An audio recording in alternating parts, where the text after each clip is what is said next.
Shalom, shalom, peuple de Dieu. Soyons tous bénis dans le puissant et glorieux nom de notre Seigneur et Sauveur Jésus-Christ.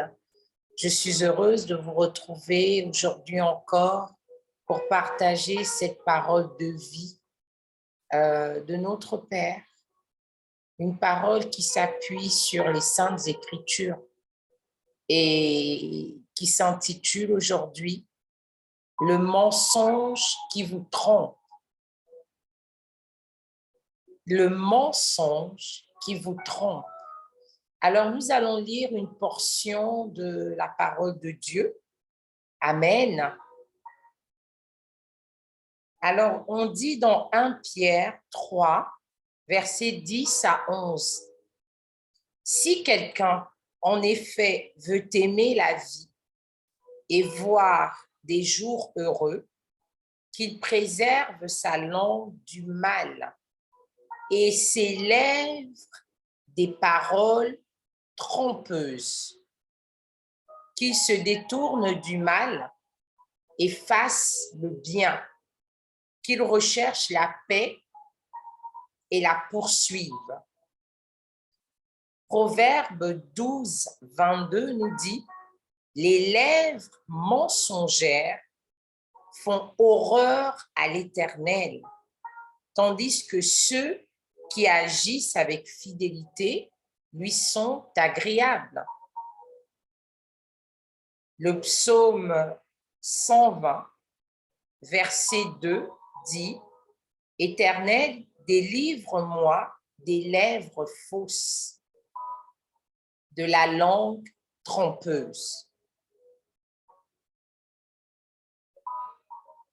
Et psaume 15, verset 2 nous dit « Celui qui marche dans l'intégrité pratique la justice et dit ce qu'il pense vraiment. » Et finalement, Marc 7, verset 20 nous dit, il dit encore, c'est ce qui sort de l'homme qui le rend impur.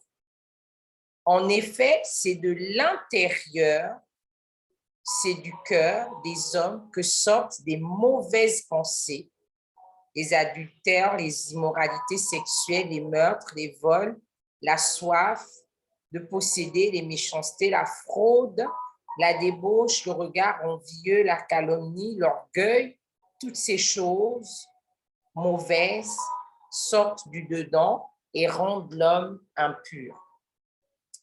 Amen. Nous avons vu en lisant que dans la plupart de ces versets, le terme qui revient, c'est paroles trompeuses, lèvres mensongères.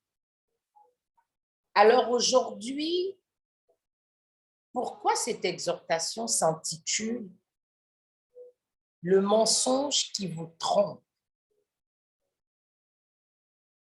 Plusieurs d'entre nous ont catégorisé le mensonge à tel point que pour certains, il y a des mensonges et il y a ce qui n'est pas vraiment un mensonge. Il y a ce qu'on appelle parfois ce n'est pas grave, le Seigneur me comprendra, j'ai une bonne raison de ne pas dire cela, ou j'ai une bonne raison de dire cette chose de cette façon-là.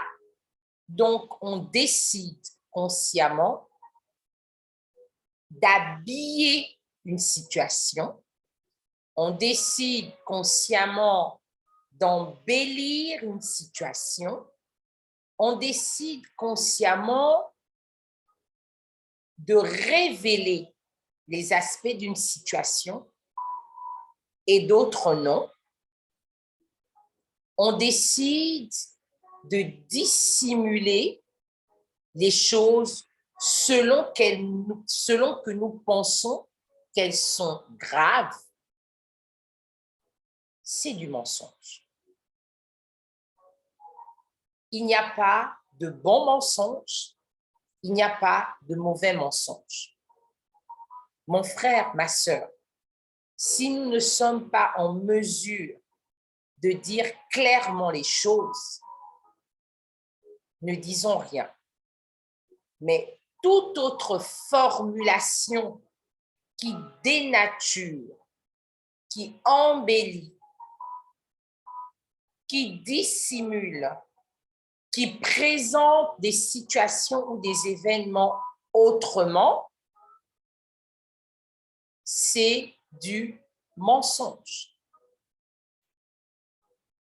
Et c'est pourquoi dans le psaume, on nous dit, Seigneur, délivre-moi des paroles trompeuses dans le psaume 120.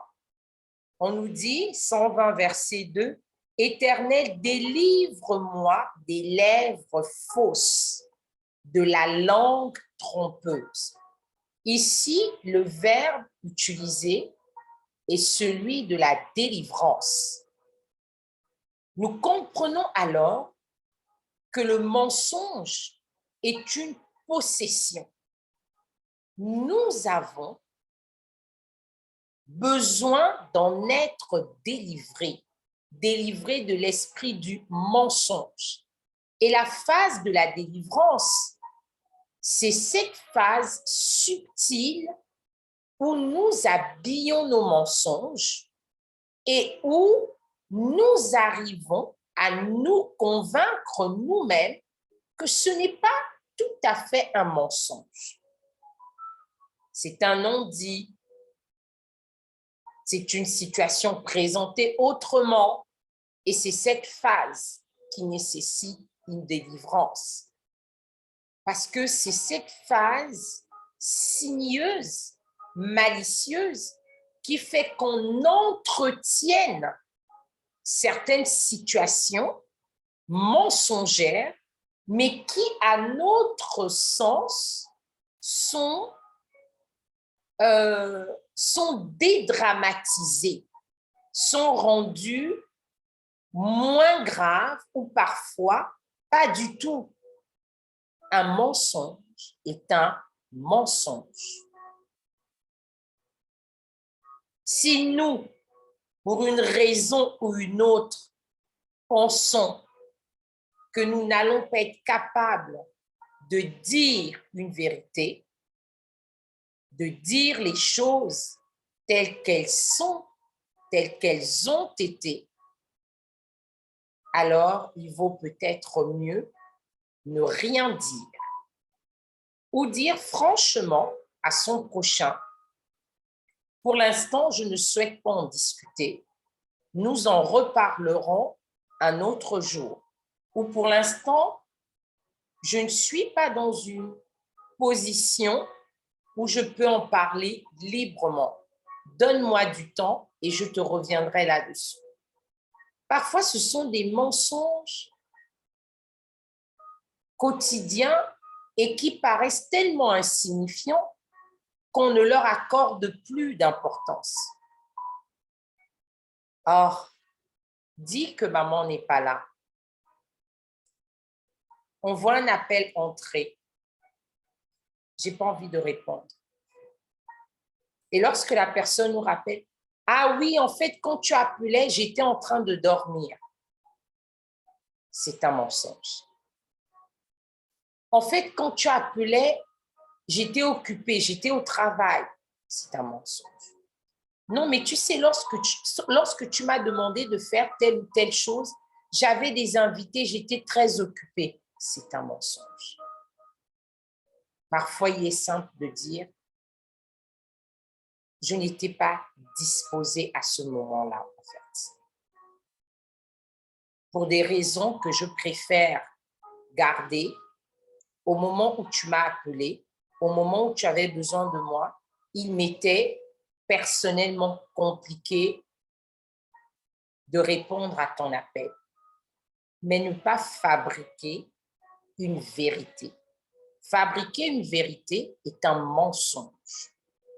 Et un mensonge que très souvent, les enfants de Dieu savent excellemment pratiquer. parfois, de manière sinueuse et subtile, nous ne nous en rendons même pas compte. Nous entraînons parfois nos enfants dans ces mensonges. On n'a pas été en mesure de faire quelque chose et on se sert de l'enfant pour se couvrir. Parfois, c'est même simplement sur une réunion, un travail, parfois à l'église, parfois dans la communauté, parfois à la maison, parfois avec un proche. Et on devait faire cette chose où on avait l'obligation de remplir une charge que volontairement dans nos cœurs, nous savons que nous aurions pu, mais nous essayons de nous convaincre et nous inventons des raisons qui arrivent à nous convaincre. Et ces raisons s'installent dans nos cœurs et deviennent,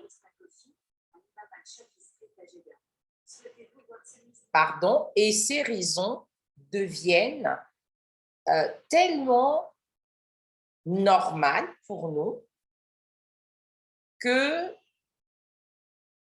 nous ne réalisons même plus que c'est un mensonge. Ou nous voulons volontairement croire que ce n'est pas un mensonge. Changeons d'attitude. Que Dieu vous bénisse, qu'il nous bénisse tous dans le puissant nom de Jésus. Et ne nous laissons plus tromper par le mensonge. Que la grâce de l'Éternel soit notre partage à tous et à toutes dans le puissant nom de Jésus. Un excellent mois de juin pour cette première exhortation. Ayons du discernement et sortons des mensonges trompeurs ou qui nous trompent, dans lesquels nous avons perduré et qui se sont installés dans nos vies, au point où nous devons prier, comme dans le psaume 120, afin que l'Éternel nous en délivre. Demeurons tous bénis dans le puissant et glorieux nom de Jésus. Amen, amen, amen.